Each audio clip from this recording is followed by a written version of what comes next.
View itu terdiri dari view, new view ya, kita inisialisasi dulu, lalu before created, before mount, mounted, before update, update, lalu before destroy dan destroyed.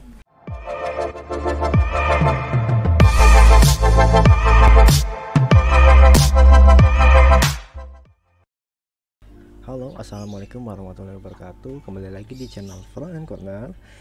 Pada video kali ini saya akan menjelaskan bagaimana cara menggunakan view binding. Tapi sebelum pada view binding, saya akan menjelaskan life circle diagram dari Vue.js itu sendiri.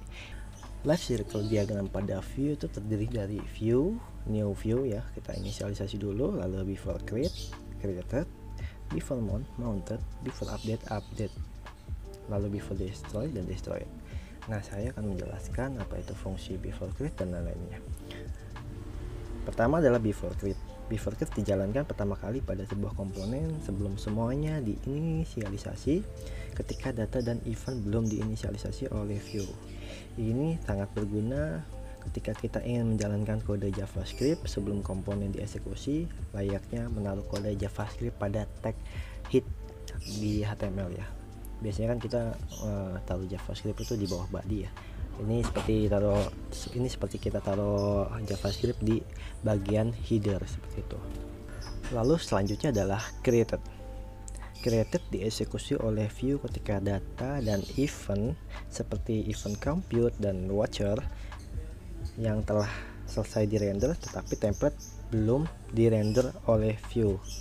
Jadi JavaScript-nya sudah ready tapi template-nya belum di display seperti itu. Jadi kita lebih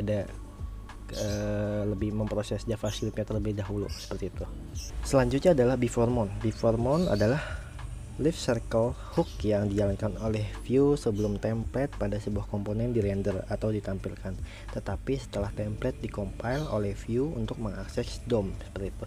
Jadi before mount ini menyiapkan, kalau tadi menyiapkan JavaScript, before mount ini menyiapkan perihal mengenai template dan mungkin data yang sudah siap untuk di deliver ke dalam bentuk yang kita inginkan di webnya ya. Selanjutnya adalah mounted. Mounted dieksekusi oleh view setelah template dirender. Kita dapat mengakses seluruh komponen, template, data, event, dan objek global view yang lain. Hal ini seperti kita menulis kode JavaScript di dasar kode HTML atau di dasar kode body. Seperti saya bilang, kalau yang tadi yang created before created itu istilahnya membuat JavaScript di bagian header. Kalau yang mounted before mount ini ibaratkan kita lebih mengutamakan tampilan dulu yang ditampilkan, baru JavaScript-nya yang diolah seperti itu sih. Lalu selanjutnya adalah before update. Before update dieksekusi oleh view ketika state data sudah diupdate pada sebuah komponen, tetapi sebelum DOM dirender ulang. Jadi misalkan kita mengubah data ya, kita mengetik data yang sudah kita klik edit terus kita ubah, misalkan kita pengen memasukkan email gitu ya, kan misalkan kita ingin memvalidasi email, bisa kita taruh di before update apakah email sudah terdaftar atau belum, seperti itu sih. Lalu selanjutnya adalah updated. Updated dieksekusi oleh view ketika data berhasil diupdate dan DOM berhasil dirender kembali. Jadi ibaratkan kita sudah ngeklik edit, terus kita sudah ubah data. Nah, ketika klik save, inilah fungsi update ini berjalan seperti itu. Kita bisa mengeset misalkan kita sudah mengeset update gitu ya, klik update, baru nanti kalau ke depan ada data yang diupdate itu DOM fungsi dari update ini yang akan berfungsi men-trigger apakah data sudah berubah apa belum, seperti itu. Lalu selanjutnya adalah before destroy dan destroyed. Namun pada kasus sebenarnya sih ini fungsinya hampir sama ya, menghapus gitu ya. Cuman sampai saat ini pun perbedaannya nggak signifikan banget gitu ya. Fungsinya sama, kalau saya bisa bilang itu fungsinya destroy dan before destroy itu menghapus atau menghilangkan dari root atau parent komponen yang ada di yang sudah ditampilkan di DOM ya.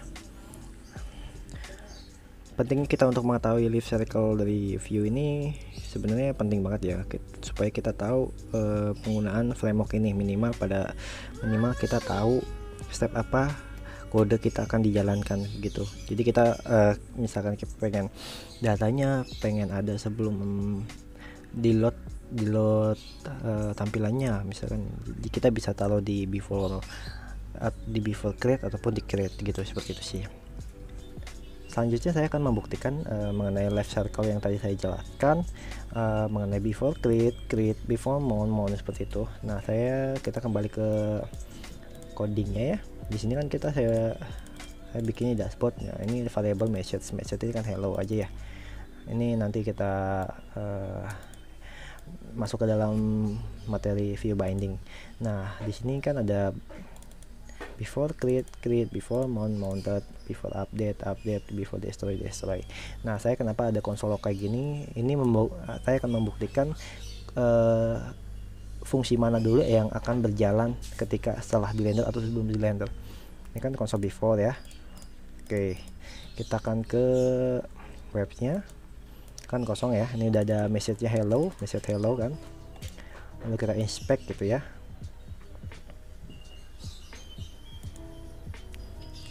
Nah, kita coba reload lagi. Kita lihat di sini akan ada konsol. Nah, seperti ini. Konsol before create adalah yang pertama, itu berarti membuktikan emang before create itu berjalan sebelum create itu sendiri. Lalu ada created, before mount, dan mounted. Jadi kalau kalian membutuhkan data dulu sebelum tampilan muncul, itu kalian bisa taruh di before create maupun di create. Kalau kalian mau berdampingan gitu ya, atau hampir samaan, itu kalian bisa di before mount atau di mount ya. Kalau saya seperti itu penjelasan singkatnya. Nah, di sini kita udah tahu ya kalau fungsi before create dan lain-lain itu emang sangat berguna gitu. Jadi kita harus tahu penempatan atau keinginan kita untuk menampilkan data seperti apa gitu. Kita mau datanya sebelum atau sesudah, seperti itu. Untuk yang before update itu harus ada satu kondisi dimana kita harus update sih, mungkin nanti kalau sempat ya. Sekian untuk video kali ini. Jika kalian merasa video ini berguna untuk kalian boleh like, share, dan subscribe channel ini agar kita sama-sama belajar, agar kita sama-sama sharing seperti itu. Jika ada pertanyaan yang ingin kalian tanyakan, silahkan kalian komentar di kolom komentar ya, supaya insya Allah saya akan balas satu persatu, walaupun slow respon, atau mungkin nanti dibalasnya dalam video selanjutnya.